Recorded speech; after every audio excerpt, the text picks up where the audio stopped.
한일 공공소통전략연구소장 백성문 변호사 모시고 자세한 얘기 나눠보겠습니다. 안녕하세요. 네, 안녕하세요. 이 실장님, 네네. 그 정봉주 전 의원이 아직 민주당 복당이 확실히 결정되지도 않았는데 오늘 서울시장 출마를 선언했거든요. 네, 그렇습니다. 네, 뭐 앞으로 계속 자기는 무소속으로라도 하겠다는 그런 예, 뜻인가요? 그렇죠. 그런데 사실 무소속으로 출마한다는 것이 어떤 의미가 있겠습니까? 사실은 민주당의 어떤 경선에 포함이 돼서 자신이 민주당에서 꼭 그 경선에 패스가 돼서 후보로 나오지 않더라도 사실은 더 많은, 그러니까 그 사실 이 구속도 됐고 또 재판 과정에서 형도 살았고, 근데 정치에 어느 정도의 급을 갖고 이제 복귀를 하겠다라는 야망이 있었는데 내일이 어떤 날입니까? 두 가지가 겹칩니다. 정봉주 전 의원의 복당과 관련한 결정을 하는 날이자 또 한 가지는 이명박 전 대통령의 구속 여부가 아마 내일 정도에는 결정되지 않느냐. 그러면 이 두 가지가 사실은 정봉주 전 의원으로서는 같은 문제예요. 왜? 이명박 전 대통령의 구속을 날 때까지, 구속 결정이 될 때까지 누가 사실은 이명박 전 대통령을 집요하게 추적을 했느냐? 본인이다. 그러므로 복당은 해야 된다라는 두 가지를 전부 다 함께 오늘 선언하는 그런 날. 그러니까 압박을 했다고 볼 수가 있겠죠. 민주당 지도부를 압박했다고 보면 되는 거죠. 네. 네. 자, 최현우 소장님. 네. 그런데 뭐 BBK 문제하고 이명박 대통령의 비리 문제하고 자신의 성추행 의혹하고는 완전히 사람 별개의 문제인데, 별개의 문제죠. 그죠? 네. 자, 이것과 관련해 가지고 진중권 교수의 글이 화제다. 어떤 내용입니까? 지난밤에 굉장히 장문의 글을 썼는데 진 교수가 재밌는 얘기를 하고 있어요. 네. 이 글을 원래 오마이뉴스에 실었는데 거기서 게재를 거절당해서 프레시안에 실었다. 네. 프레시안이 지금 싸움의 당사자 아닙니까? 네. 근데 거기 이제 진 교수가 실은 글의 내용은 프레시안 쪽에 도움이 되는 글입니다. 결과적으로 보면. 네. 뭐냐면은 왜 이 여성 기자 추행을 당했다는 사람 프레시안이 무슨 이유고 무슨 이득을 얻겠다고 이 정봉주 전 의원의 이 서울 시장 출마를 발목을 잡으면서 없는 사실을 터뜨렸겠느냐 생각을 해보면 아무런 실익이 없는 일을 매체가 한 것이다. 그러면서 이제 귀류법도 동원하고요. 현란한 농객답게 아주 길을 장황하게 글을 썼는데 결론은 정봉주 전 의원이 이제 의심스럽다는 취지예요. 이 매체나 혹은 이 폭로자 여성들을 우리가 의심해서는 안 된다 이런 취지 얘기예요. 그러면서도 끝에 약간 자신도 정봉주 전 의원이 밉지가 않다 이런 얘기를 해요. 그런데 그럼에도 불구하고 팩트를 자기가 분석을 해보건대 이것은 정봉주 전 의원이 무리수를 두는 것이다. 이런 주장입니다. 여기에 대해서 정봉주 전 의원도 반응을 보였는데 네. 저는 이 반응이 또 더 재밌습니다. 뭐냐 하면 첫 기사에서 자신을 서울시장에 떨어뜨리겠다 이렇게 적고 있다 기사 내에. 그렇다면 목적이 명확한 것 아니냐. 정봉주가 서울시장에 나가는 것을 막겠다라는 게 프레시안 혹은 폭로자의 입장 아니냐. 목적이 있다 이렇게 이제 주장을 하는 거예요. 네. 그러면서 이제 정봉주 전 의원은 친하기도 하거니와 자신이 존경하는 인물이기 때문에 사실은 이분이 때리는 매는 그렇게 아프지가 않다 이런 얘기를 하는데 네. 여기서 미묘한 지점이 있습니다. 정봉주 전 의원이요. 당일 12월 23일 2011년입니다. 그걸 찍은 780장의 사진 중에서 몇 장을 공개했거든요. 그런데 이게 이제 11시 때의 사진을 공개했는데 사실 문제가 되는 시간은 오후 1시에서 2시잖아요. 그럼 왜 그 시간대의 사진을 굳이 공개하지 않느냐 이런 얘기를 했어요. 진 교수가 찝은 이 문제에 대해서 정봉주 전 의원은 친한 사이인데 그걸 보여달라고 했으면 제가 보여드렸을 텐데 네. 왜 자기한테 직접 연락을 하지 않고 이런 글을 매체에 기고하느냐 이렇게 좀 애둘러서 또 비판을 했습니다. 네. 진 교수와 지금 또 정봉주 전 의원이 진실 공방을 하고 있어서 이 끝이 어디인지 궁금해질 지경입니다. 백성 변호사님. 네. 저 진중권 교수 글하고 네. 자, 정봉주 전 의원 누구 말이 맞는 네. 거예요?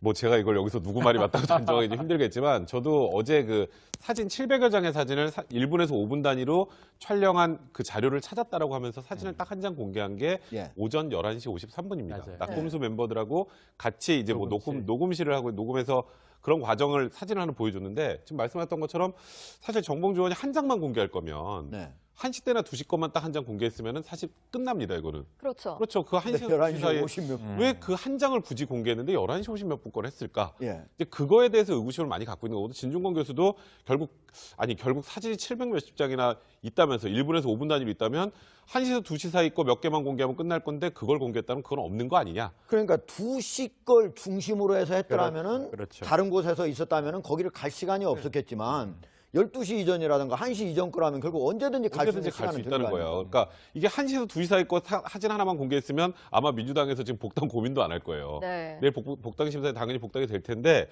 된다고 보시나요? 저는 안 될 것 같아요. 그러니까 네. 복당을 보류할 가능성이 많습니다. 이걸 또 아예 그냥 쳐낼 수는 없는 상황이고 또 네. 정봉주 전 의원 같은 경우도 어쨌건 BBK에서 본인이 어찌 보면 그 당시에 적극적으로 공세에 가담했다가 그걸로 어찌 보면 좀 억울한 옥살이를 한 거나 마찬가지 상황인데 그렇죠. 민주당에서도 복당을 거부하기는 힘들어요. 근데 지금 시점에서 안희정 지사도 그렇고 박수현 전 대변인도 그렇고 지금 이 미투와 관련돼서 굉장히 민주당도 곤혹을 치르고 있는데 아직 지금 진위 공방 중인 또 정봉주 의원을 복당을 받아들인다는 거는 또 지금의 시점에서 또 민주당 입장에서 굉장히 어려운 상황이라 봐야 될 것 같습니다. 네, 오늘 서울시장 출마를 선언한 의원이 또 한 명 있습니다. 박영선 민주당 의원인데요. 목소리 듣고 이야기 이어갑니다.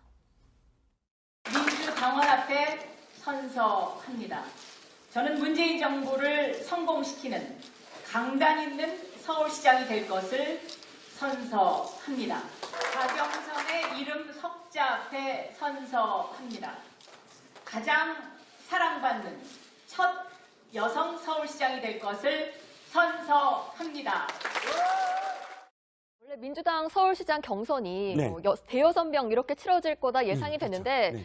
지금 어쩌다 보니까 3파전으로 압축이 됐어요. 그렇습니다. 지금 이제 중간에 출마를 보류한 철회한 분들이 이제 정청래 전 의원도 있고 전현희 의원도 있고 또 이제 정봉주 전 의원이 어쨌든 복당이 보류될 가능성이 크므로 이렇게 세 분이 아마도 이제 3파전이 될 가능성이 큽니다. 그러면 사실 더불어민주당 입장에서는 어쨌든 이 스토리가 있는 3파전이 될 것 같아요. 왜냐하면 한 사람은 박원순 시장은 시민운동 단체 정통 정말 그 뼈대를 세우고 참여연대부터 시작을 해서 아름다운 재단, 아름다운 가게부터 해서 시민운동가로서의 어떤 그 이 상징이고 네. 한 사람은 박영선 의원 같은 경우는 사실 사선 의원이자 중진 의원이라고 할 수가 있죠. 네. 친문은 아니죠. 사실은 좀 반문에 섰다가 그렇죠. 나중에 이제 그 탈당하지 않고 합류를 해서 있지만 그렇다고 해서 친문들이 전폭적으로 박영선 의원을 지지하지 않거든요. 네. 그럼 또 나름 하나의 어떤 스토리가 있고 마지막으로 우상호 의원 같은 경우는 386 세대의 사실 선두주자. 386 세대가 지금 나서서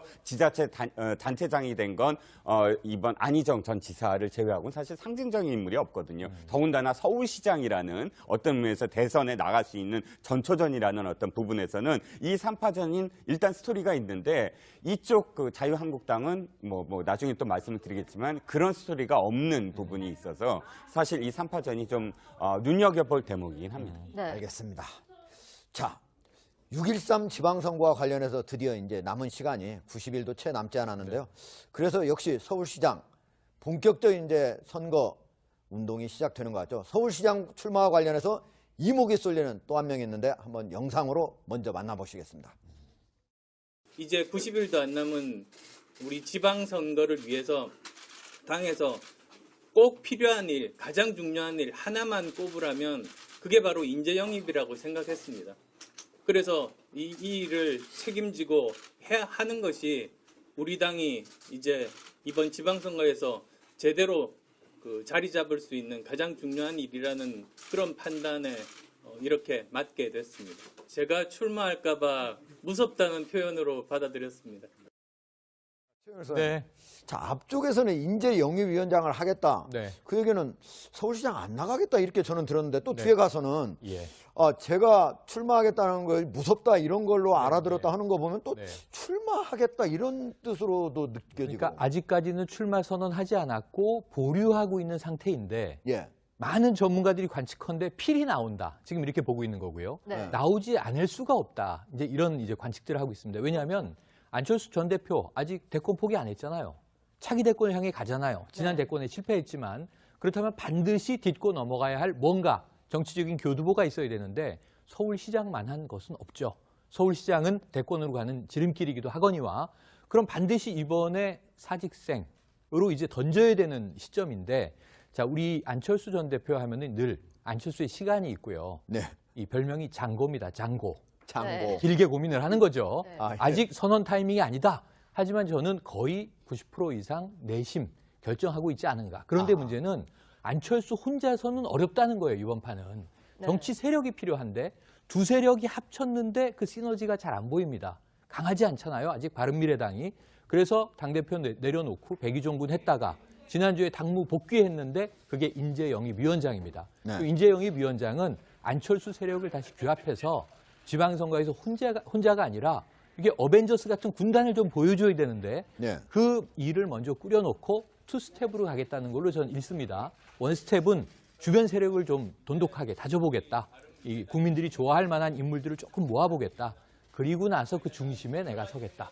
혼자 나가면 또 광야잖아요. 네. 외롭잖아요. 그런데 이제 유승민 대표는 안철수 대표의 또 결단을 지금 서서히 압박하고 있잖아요. 결국은 본인도 이번에 서울시장 출마 안 하면 또다시 정치적으로 광야로 흘러나갈 것이라는 걸 알고 있는데 네. 이왕 선언할 거면 좀 임팩트 있게 멋있게 네. 선언하기 위한 사전 준비로 2단계 전략을 세우고 있다. 이렇게 관측을 해보고요. 예. 이번에 안철수의 시간은 이제 어느 시점이 될까인데 자, 4월 남북정상회담, 5월 북미정상회담, 6월 지방선거. 지금 오늘로 87일밖에 안 남았거든요. 시간이 그리 길지 않습니다. 빨리 해야 될 것으로 보여집니다. 그 추정 분석 맞는지 한번 보겠습니다. 예. 지금 안철수 전 대표가 만약에 서울시장에 출마할 경우에 자유한국당과 묵시적 연대를 할 수도 있다. 이런 말이 나오거든요. 특히 오늘 자유한국당 후보로 지금 논의가 됐었던 그 이석연 전 법제처장이 네네. 불출마를 선언을 또 했거든요. 네, 그렇습니다. 이석연 전 법제처장의 불출마가 사실 홍준표 대표한테는 조금 아플 거예요. 왜냐하면 두 번째거든요. 홍정욱 전 의원의 서울시장 영입설, 서울시장 후보 영입설도 사실 그 무산됐죠. 이번에 이석연 법제처장과 관련해서 홍 대표가 또 직접 언급을 했거든요. 네. 그런데 또 안 하겠다 이렇게 나서니까 사실상 지금 굉장히 홍준표 대표, 특히 자유한국당으로서는 며칠 안 남았어요. 90일 남았는데 아직도 서울시장 후보군은 깜깜이다. 그리고 또 나서겠다는 사람도 거의 안 보인다. 물론 나경원 의원이 좀 적극적으로 좀 나서고 있습니다만 그러나 이제 아까 더불어민주당처럼 스토리가 돼야 되거든요. 그렇기 때문에 자유한국당 지금 사실 굉장히 어두운 지금 상황에 놓이게 됐습니다. 알겠습니다. 최영일 소장님. 네, 자, 더불어민주당은 후보가 많아서 항상 고민이고. 그렇죠. 그런데 또 반대로 자유한국당은 모시려고 하는 분이 안 하겠다 이렇게 얘기를 하고 있어요. 인물난이죠. 인물난인데 지금 광역을 놓고 이제 승부를 펼치잖아요. 17개 광역 시장, 도지사 중에서 지금 사실은 9대6 정도는 만들어져 있었지 않습니까? 네. 그런데 보통은 야당이 플러스 알파를 얘기하는데 지금 야당인 제1야당인 자유한국당은 수성을 이야기해야 되는 상황이거든요. 어허. 있는 지역도 뺏길 것 같다. 특히 지금 수도권 비상, 거기다가 또 이제 PK 지역 비상, 지금 이런 얘기들이 나오고 있기 때문에 지금 그래서 애초에 이 홍준표 대표가 이 TK 지역 사수를 가장 이제 중요하게 선포를 했는데 사실 지금 여러 가지로 다 흔들흔들하는 상황인데 수도권에 지는 건 지더라도 그래도 한번 붙어볼 만한 빅매치의 인물이 없다. 그러다 보니까 우리가 지금 안철수 또 전 대표가 나와서 과연 여야 대결이 이루어질 것인가 이런 관측들을 하게 되는데 네. 여기서 이게 남의 집 구경을 하고 있는 지금 자유한국당 상황은 상당히 암울할 수밖에 없습니다. 네. 자, 그럼 백성문 변호사님. 그런데 지금 이석연 전 법제처장 같은 경우에는 자유한국당 후보로 서울 지역에서 나오라 했는데 안 나오겠다 하면서 한 얘기가 한참 사람들한테 생각하게 하는 건데 자, 난작 인간 식자인. 네. 이 도대체 어떤 얘기를 하고 싶어서 이렇게 지식인 노릇하기 참 어렵구나 이런 얘기를 했을까요? 그러니까 사실 이석연 전 법제처장 같은 경우 여러 가지를 고려할 수밖에 없었을 거예요. 그러니까 지금 어쨌건 그런 서울시장 출마에 대해서 일단 요청을 받고 얼마나 많은 고민을 하셨겠습니까? 근데 현 시점에서 이제 일단은 첫 번째로 지금 자유한국당의 지지도 자체가 완전히 정체돼서 지금 오르지 않고 있고요. 네. 그리고 현실적으로 지금 서울시장에 나와서 당선될 가능성이 지금 그리 높아 보이진 않은 상황입니다. 물론 선거가 아직 많이 남아있기 때문에 또 결과가 어떻게 될지 모르겠습니다만 그리고 또 이석연 법제처장 같은 경우에는 또 대중들로부터 그렇게 확실하게 뭐가 각인이 된 게 없는 분이기 때문에 또 아무래도 그 서울시장이라는 자리 자체가 좀 대중성을 많이 갖추고 있어야 되는 것 아니겠습니까? 네. 그런 부분들 때문에 고사하면서 여러 가지 고민을 하면서 그냥 애둘러서 지식인 노릇하기 참 힘들구나는 그냥 저 변호사 일 열심히 하겠습니다.로 들리는 것 같고요. 네. 그래서 지금 홍준표 대표가 진짜 머리 많이 아플 거예요. 지금 서울시장 지금 누가 나올지 아직까지도 자유한국당의 후보군조차 지금 나오지 않은 상황이라면 지금 홍준표 대표가 원래 얘기했던 저번에 수성 그 6자리는 꼭 지키겠다라는 게 현 시점에 봐서 너무 공허하게 들릴 수밖에 없는 그런 상황이라 참 고민이 많을 것 같네요. 최영일 소장님. 네. 이 순전히 추측인데 네. 혹시 자유한국당이 저 안철수 대표 쪽에 바른미래당을 좀 지지하기 위해서 네네. 일부러 좀 후보가 안 나오려고 하는 사람만 추천하는 거는 지금 말씀하신 그 추측을 정치평론가들이 많이 하고 있었죠. 연대설이죠. 연대설. 네. 이게 연대론 아닙니다. 설입니다. 가설입니다. 그런데 지금 사실은 홍준표 대표는 강하게 부인했어요. 연대 없다. 우리가 네. 제1야당인데 자력으로 하겠다 이런 얘기를 했었고 또 바른미래당과 뭐 사이가 좋습니까? 지금 정의당과 이제 민주평화당도 결이 굉장히 다르지만 원내교섭단체를 만들어서 국비 받겠다라는 입장인데 그런데 그럼에도 불구하고 문제는 인물이 없기 때문에 어쩔 수 없이 연대해야 되는 진실이다. 상황으로 흘러가는 것 아니냐. 그래서 선연대 이후 지금 이제 실행을 하는 게 아니라 사실은 안 하고 싶은데 어쩔 수 없이 연대처럼 보이는 그림이 짜여져 들어가는 것 아닌가. 이건 어디까지나 이제 환경에 의해서 흘러가는 길이긴 합니다만 연대설이 연대론이 될 가능성도 저는 한 30%는 있다. 이렇게 관측이 되네요. 알겠습니다. 경기 지역도 여권 후보 기세가 아주 무서운데 네. 그중에서도 유력 후보죠. 이재명 전 성남시장을 향해서 네. 민주당내에서 뭐 미투 검증을 하자 이런 얘기가 나왔어요. 양기대 광명시장, 그러니까 전 광명시장이죠. 양기대 광명시장이 먼저 이야기를 꺼냈습니다. 자, 우리 이제 이 전해철 의원과 그다음에 자기하고 그다음에 이제 그 이재명 시장 3파전이 될 것 같은데 우리가 미투 검증을 하자, 공개 검증을 하자라고 이제 제안을 했고 네. 하루 있다가 전해철 의원이 그걸 받았습니다. 가능하다. 근데 이제 아직은 이재명 성남시장이 응하지 않고 있는데 문제는 더불어민주당의 이 당 공식 입장은 아직은 안 나오고 있어요. 그런데 이게 너무 이렇게 이 부상되다 보면 네. 이 이슈가 유리한 이슈는 아니거든요. 왜냐하면은 더불어민주당이 지금 갖고 이 굉장히 유력한 사람들이 전부 다 무너진 상태에서 이게 붐일었을 때 다른 지역까지 또 미투 검증을 하자 이렇게 되면 그렇네요. 이 이슈 자체가 미투로 완전히 이슈가 함몰될 가능성이 있다. 그러니까 구도 자체가 미투 구도가 돼서는 안 된다라는 게 당 입장인데 그래서 정봉주 전 의원의 복당도 지금 꺼려하는 거 아닙니까? 그래서 사실 양기대 전 시장의 이것이 받아들여질까 이거는 좀 지켜봐야 될 것 같습니다. 알겠습니다. 백성 변호사님. 네. 자, 이제 서울, 경기 받고 부산. 아. 부산은 뭐 항구의 재결투다. 그렇죠. 지금 이제 오거돈 전 해양수산부 장관하고 서병수 현 시장.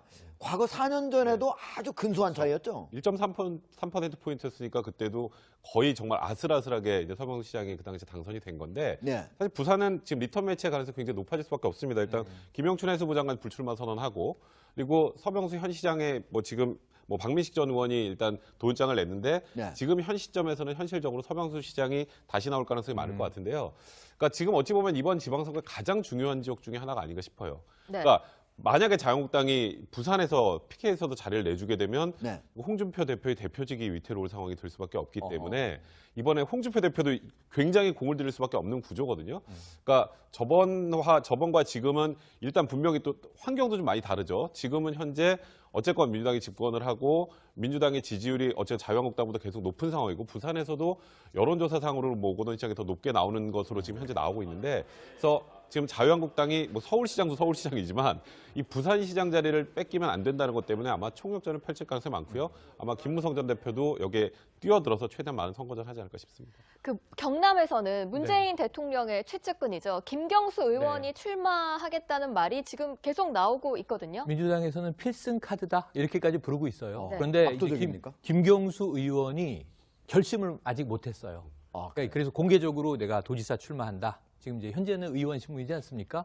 그런데 어찌 보면은 이 노무현 전 대통령과 문재인 현 대통령의 아우라를 다 가지고 있는 정치인이기 때문에 상당히 좀 맑고 깨끗한 이미지입니다. 지역에서도. 또 여론조사상으로도 지금 상당히 우위를 보이고 있습니다. 그래서 매우 가능성이 높고 경기도지사가 어떤 지역인가요?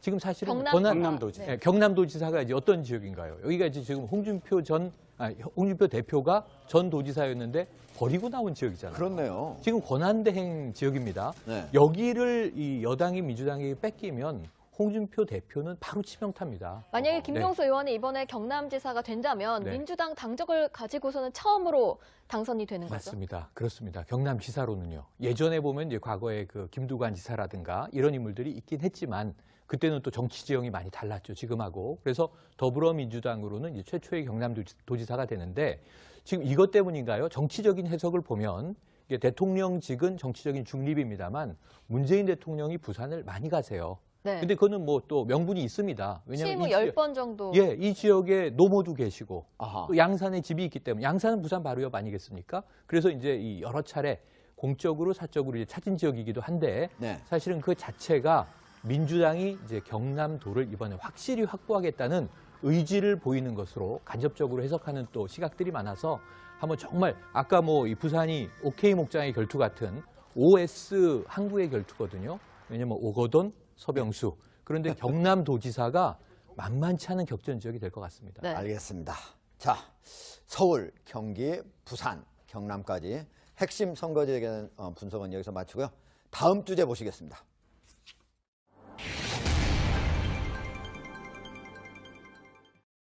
자, 최영일 소장님. 네. 그런데 뭐 BBK 문제하고 이명박 대통령의 비리 문제하고 자신의 성추행 의혹하고는 완전히 사람 별개의 문제인데, 별개의 문제죠. 그죠? 네. 자, 이것과 관련해 가지고 진중권 교수의 글이 화제다. 어떤 내용입니까? 지난밤에 굉장히 장문의 글을 썼는데 진 교수가 재밌는 얘기를 하고 있어요. 네. 이 글을 원래 오마이뉴스에 실었는데 거기서 게재를 거절당해서 프레시안에 실었다. 네. 프레시안이 지금 싸움의 당사자 아닙니까? 네. 근데 거기 이제 진 교수가 실은 글의 내용은 프레시안 쪽에 도움이 되는 글입니다. 결과적으로 보면 네. 뭐냐면은 왜 이 여성 기자 추행을 당했다는 사람 프레시안이 무슨 이유고 무슨 이득을 얻겠다고 이 정봉주 전 의원의 이 서울 이 시장 출마를 발목을 잡으면서 없는 사실을 터뜨렸겠느냐 생각을 해보면 아무런 실익이 없는 일을 매체가 한 것이다. 어허. 그러면서 이제 귀류법도 동원하고요.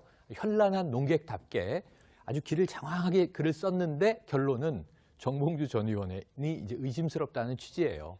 이 매체나 혹은 이 폭로자 여성들을 우리가 의심해서는 안 된다 이런 취지 얘기예요. 그러면서도 끝에 약간 자신도 정봉주 전 의원이 밉지가 않다 이런 얘기를 해요. 그런데 그럼에도 불구하고 팩트를 자기가 분석을 해보건대 이것은 정봉주 전 의원이 무리수를 두는 것이다. 이런 주장입니다. 여기에 대해서 정봉주 전 의원도 반응을 보였는데 네. 예. 저는 이반 1분에서 5분 단위로 촬영한 그 자료를 찾았다라고 하면서 사진을 딱 한 장 공개한 게 예. 오전 11시 53분입니다. 맞아요. 낙검수 멤버들하고 같이 이제 뭐 녹음실. 녹음실을 하고 녹음해서 그런 과정을 사진을 하나 보여줬는데 지금 말씀하셨던 것처럼 사실 정봉주 의원이 한 장만 공개할 거면 네. 1시 때나 2시 것만 딱 한 장 공개했으면 사실 끝납니다, 이거는. 그렇죠. 그렇죠. 그 1시에서 2시 11시 사이에 50몇 왜 그 한 장을 굳이 공개했는데 11시 50몇 분 걸 했을까? 예. 이제 그거에 대해서 의구심을 많이 갖고 있는 거거든요. 진중권 교수도 결국 사진이 700 몇십 장이나 있다면서 1분에서 5분 단위로 있다면 1시에서 2시 사이 거 몇 개만 공개하면 끝날 건데 그걸 공개했다면 그건 없는 거 아니냐? 그러니까 2시 걸 중심으로 해서 했더라면은 그렇죠. 다른 곳에서 있었다면은 거기를 갈 시간이 없었겠지만 12시 이전이라든가 1시 이전 거라면 결국 언제든지 갈 수 있는 언제든지 갈 수 시간은 있다는 거예요. 그러니까 이게 1시에서 2시 사이 거 사진 하나만 공개했으면 아마 민주당에서 지금 복당 고민도 안 할 거예요. 네. 내일 복당 심사에 당연히 복당이 될 텐데 된다고 보시나요? 저는 안 될 것 같아요. 그러니까 네. 복당을 보류할 가능성이 많습니다. 이걸 또 아예 그냥 쳐낼 수는 없는 상황이고 또 네. 정봉주 전 의원 같은 경우도 어쨌건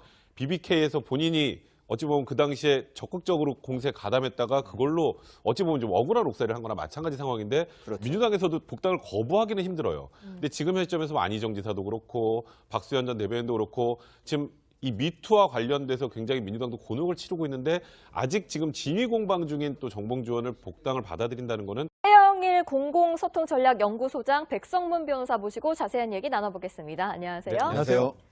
이 실장님, 네네. 그 정봉주 전 의원이 아직 민주당 복당이 확실히 결정되지도 않았는데 오늘 서울시장 출마를 선언했거든요. 네, 그렇습니다. 네, 뭐 앞으로 계속 자기는 무소속으로라도 하겠다는 그런 예, 뜻인가요? 그렇죠. 그런데 사실 무소속으로 출마한다는 것이 어떤 의미가 있겠습니까? 사실은 민주당의 어떤 경선에 포함이 돼서 자신이 민주당에서 꼭 그 경선에 패스가 돼서 후보로 나오지 않더라도 사실은 더 많은, 그러니까 그 사실 이 구속도 됐고 또 재판 과정에서 형도 살았고, 근데 정치에 어느 정도의 급을 갖고 이제 복귀를 하겠다라는 야망이 있었는데 내일이 어떤 날입니까? 두 가지가 겹칩니다.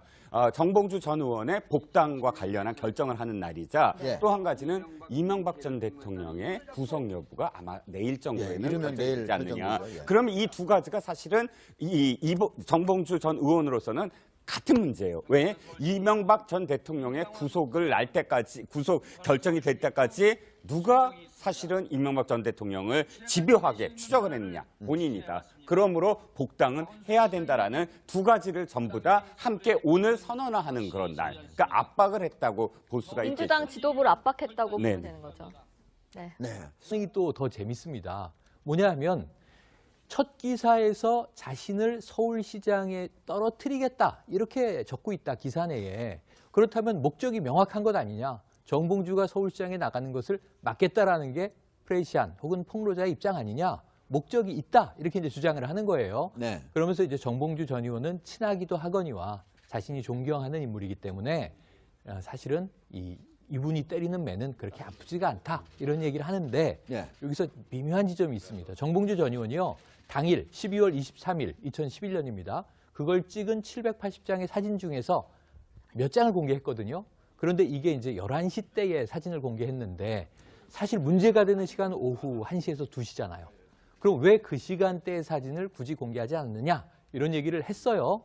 진 교수가 찝은 이 문제에 대해서 정봉주 전 의원은 친한 사이인데 그걸 보여달라고 했으면 제가 보여드렸을 텐데 네. 왜 자기한테 직접 연락을 하지 않고 이런 글을 매체에 기고하느냐 이렇게 좀 애둘러서 또 비판을 했습니다. 네. 그러니까 진 교수와 지금 또 정봉주 전 의원이 진실 공방을 하고 네. 있어서 이 끝이 어디인지 궁금해질 지경입니다. 백성문 변호사님. 네. 저 진중권 교수 글하고 네. 자, 정봉주 전 의원 누구 말이 맞는 네. 거예요? 뭐 제가 이걸 여기서 누구 말이 맞다고 단정하기 힘들겠지만 저도 어제 그 사진 700여 장의 사진을 또 지금의 시점에서 또 민주당 입장에서 굉장히 어려운 상황이라고 봐야 될 것 같습니다. 네, 오늘 서울시장 출마를 선언한 의원이 또 한 명 있습니다. 박영선 민주당 의원인데요. 목소리 듣고 이야기 이어갑니다. 민주당원 앞에 선서합니다. 저는 문재인 정부를 성공시키는 강단 있는 서울시장이 될 것을 선서합니다. 박영선의 이름 석자 앞에 선서합니다. 가장 사랑받는 첫 여성 서울시장이 될 것을 선서합니다. 원래 민주당 서울시장 경선이 네. 대여섯 명 이렇게 치러질 거다 예상이 됐는데 네. 지금 어쩌다 보니까 3파전으로 압축이 됐어요. 그렇습니다. 지금 이제 중간에 출마를 보류한 철회한 분들이 이제 정청래 전 의원도 있고 전현희 의원도 있고 또 이제 정봉주 전 의원이 어쨌든 복당이 보류될 가능성이 크므로 이렇게 세 분이 아마도 이제 3파전이 될 가능성이 큽니다. 그러면 사실 더불어민주당 입장에서는 어쨌든 이 스토리가 있는 3파전이 될 것 같아요. 왜냐하면 한 사람은 박원순 시장은 시민운동 단체 정통 정말 그 뼈대를 세우고 참여연대부터 시작을 해서 아름다운 재단, 아름다운 가게부터 해서 시민운동가로서의 어떤 그 이 상징이고 네.